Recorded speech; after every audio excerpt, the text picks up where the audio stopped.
Isn't that how those little Diet Coke commercials go?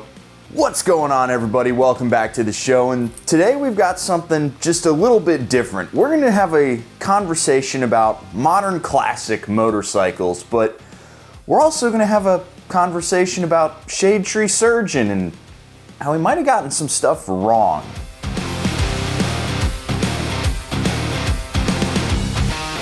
Now, I do want to say right here off the top that this is my second or third attempt filming this video, and I've spent a lot of time working on a script and trying to have this reasoned argument, and then I was like, no, we're just talking about motorcycles, so let's have some fun, let's enjoy it. And here at the top of the video, I'd also like to say that I'm not coming after Shadetree Surgeon. In a world where you can only have an argument where one person is destroyed by the other, no, that's not what we're doing here. I'm just saying that Shadetree Surgeon might be overlooking some of what makes modern classic motorcycles so awesome. Modern classic motorcycles offer us this refuge from fancy 6-axis IMUs and TC and rider modes and all of that stuff, and sure, there are some that have that out there, but generally, a modern classic nowadays is just a motorcycle you can get out and ride, which is why I think they're super awesome. But that's besides the point. We're going to talk about how I got there in a little bit. Let's start out with Shadetree Surgeon's biggest argument for why modern motorcycles kind of suck, and where he flipped everything on its head and said that the old Royal Enfield, the Bullet 500 that lasted for 70 years, was actually really cool. And that comes down to safety features. Let me ask you a question. Who's making the rules when it comes to all of your safety regulations on your motorcycle? If you're in the United States, the knee-jerk reaction is the folks in Washington, right? Well, not really. The reality is that people in Washington are too busy getting social media clicks and all of that good stuff to actually care about what we're doing on our motorcycle. It's the reason why the DOT has the exact same basic standard of testing that they've had forever, and how a full face helmet and a skid lid can both pass. Our regulations, they actually come from the EU. And it's not that we have those laws, it's that all of our motorcycles are built to match those laws because they're sold in those markets, and it's cheaper for the company to then just be like, well, the EU version will just sell that in the United States. The EU gets as horny for new regulations as I do for the thought of a Harley-Davidson sport bike, just because it would be so cool. It gets me so excited. It's what gets me up in the morning. Same deal with the folks in the EU. They love their rules and regulations. But those explain why we have all these regulations and why our exhausts are so big and why every motorcycle now has ABS. It doesn't explain where that stuff actually comes from. And the reality is all of the technology in motorcycling nowadays, it's derived from racing. And this is where I need to bring back the Bonneville. They're literally referencing the land speed record place where everybody went to see who was the fastest on two wheels. And it conjures images of Rolly Free going Superman mode in his underwear on the back of his Vincent Black Shadow. Although it's debated whether or not it was a Black Shadow or the other Vincent. And it's not just racing in terms of land speed records that drove bigger engines and all of that stuff, because in reality, if you're just going in a straight line, you just need better aerodynamics and a bigger, more powerful motor. When you talk about circuit racing, stuff like your board tracks from back in the day, or actual supermoto racing from superbikers, or all of the other kinds of racing that we've seen, flat track, MotoGP, all of that stuff pushes motorcycles in different ways, and you have to develop a different platform to succeed there. As speed and power started to come up and lap times started to go down, we needed to see technology come out to help keep the motorcycles rideable. We're not really talking about keeping the rider on the motorcycle safe, because there is definitely a certain implied sense of danger when you're going racing. What companies were trying to do is they were trying to keep the bike on two wheels. If the bike can stay on two wheels and go faster, the rider is going to be safer. Rider safety, the way that I see it, it was kind of a byproduct of trying to go faster on a racetrack. But no company in their right mind is going to spend millions and millions and millions nowadays on building all of these racing platforms if they're not going to see some kind of benefit for the street. Sure, all of these MotoGP bikes are non-homologated and you can't actually buy them, except for that one time Honda sold the RC213V for some reason. It was like $160,000. And you want to know what's even crazier?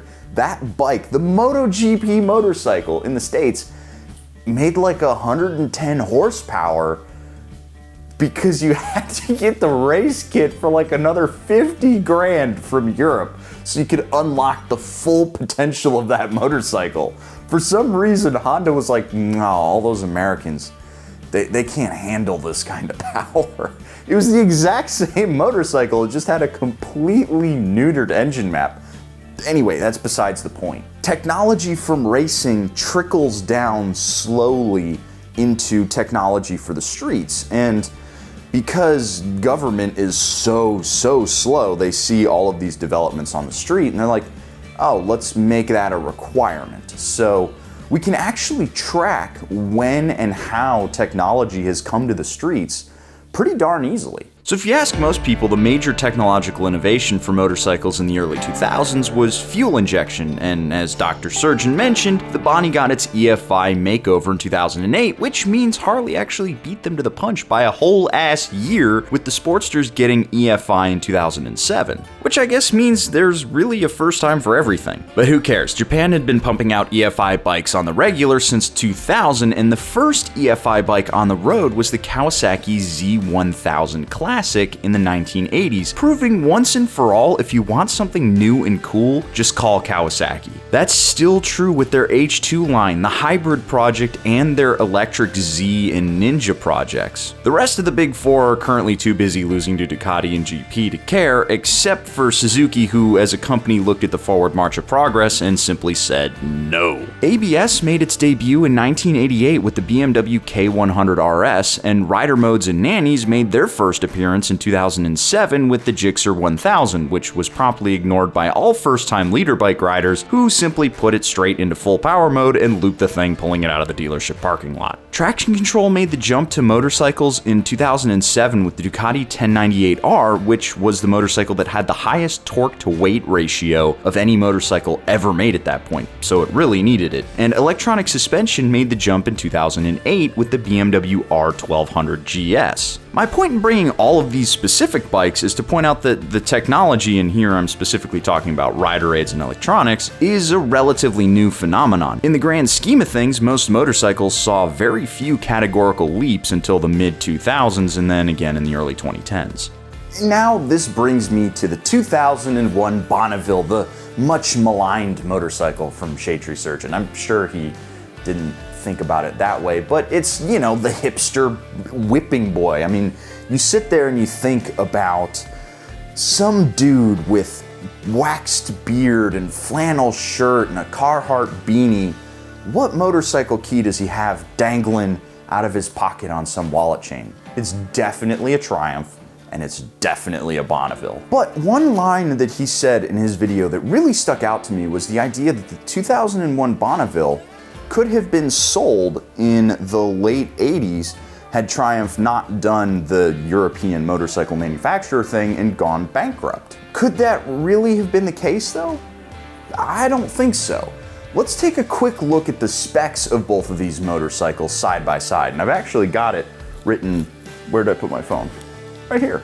So in 1979, the Bonneville had an air-cooled motor, parallel twin, displacing 744 cc's, so pretty on par with motors of the time. That was the era of the 750 and the Super 4. That motor was putting down 54 horsepower and 42 foot-pounds of torque while weighing at 441 pounds. Those are some wild numbers because think about what a 750 can do nowadays. In 2001, the Bonneville had a 790cc air-cooled parallel twin, making 62 horsepower and 44 foot-pounds of torque, weighing in at 499 pounds. So it got fatter, it got a little bit faster, and it got a little bit bigger. But the question is, would just adding a few cc's account for that increase in power?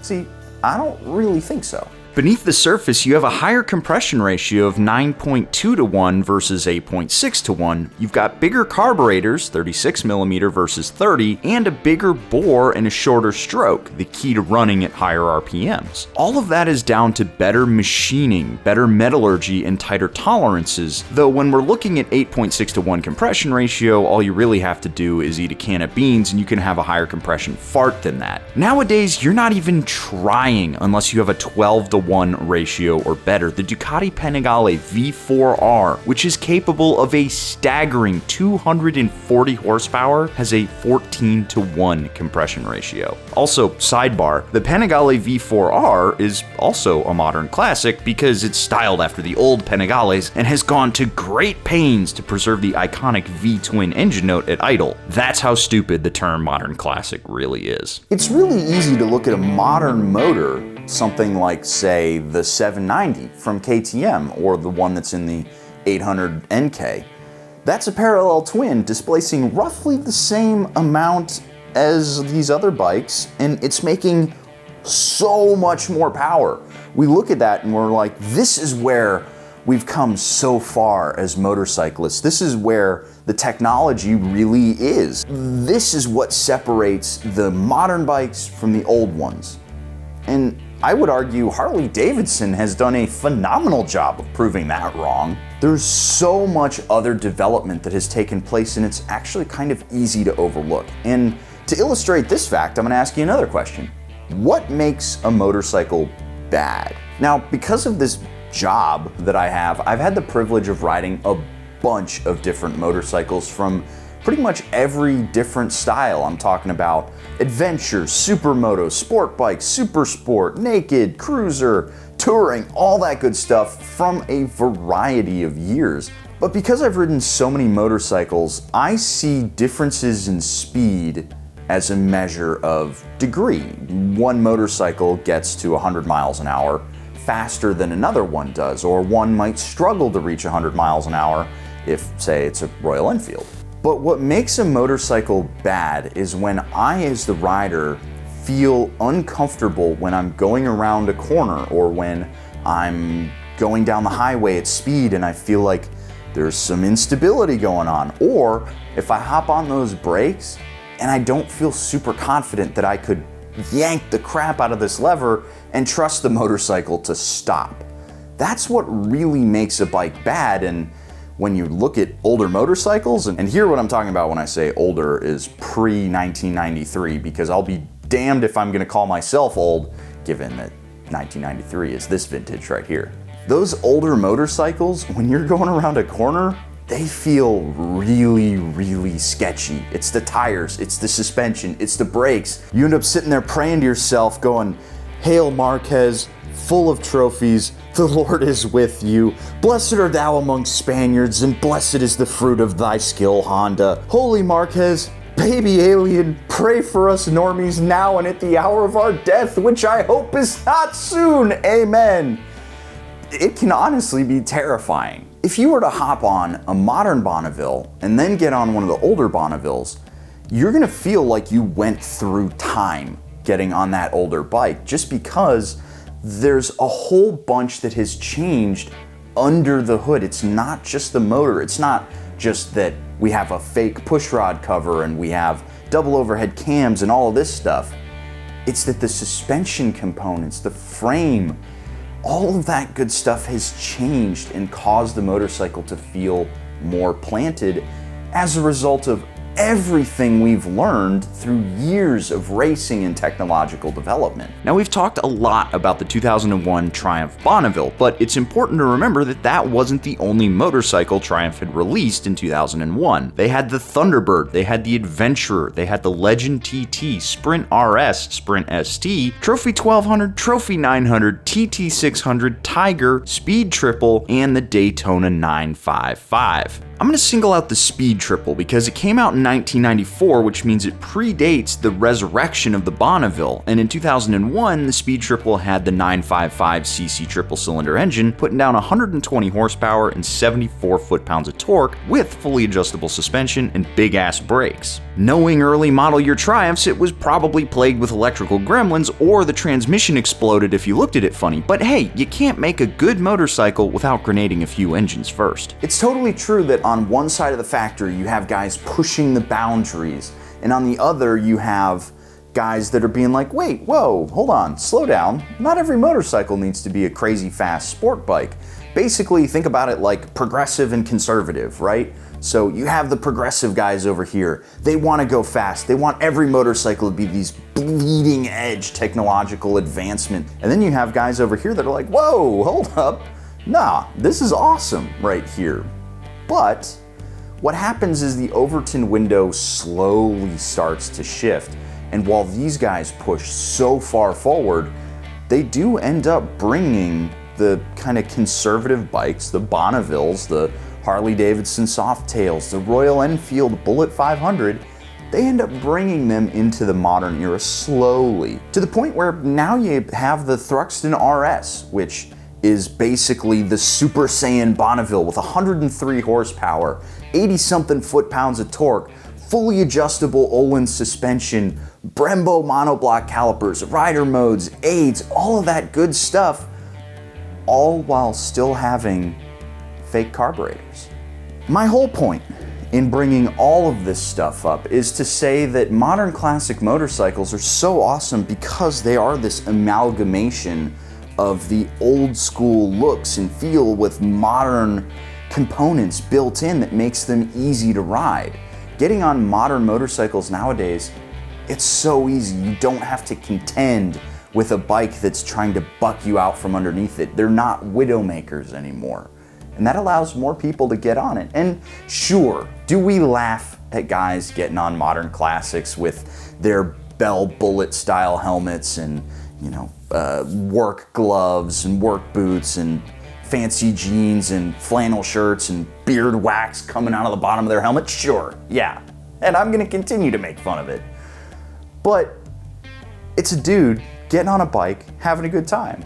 And that's the beauty of motorcycles. You can just, whatever style you want. There's the super fast bikes, there's the naked bikes, there's the ZH2, which is cocaine in motorcycle form. You have so many options, from little baby bop around bikes to absolute top tier 240 horsepower Ducatis. Nowhere else can you run this kind of gamut, and that's what makes modern classic motorcycles so cool to me. Let me know what you guys thought about all of this down in the comments below, and again, here at the end, I just want to say that I'm not coming after Shadetree Surgeon. I think him and I are more or less on the same page, though while we have arrived at the same answer, we did it with completely different work, and I guess the only question then becomes, whose math problem did they solve correct? Who did their homework right? So let me know what you think down in the comments below, and I'll catch you guys in the next one. See you later.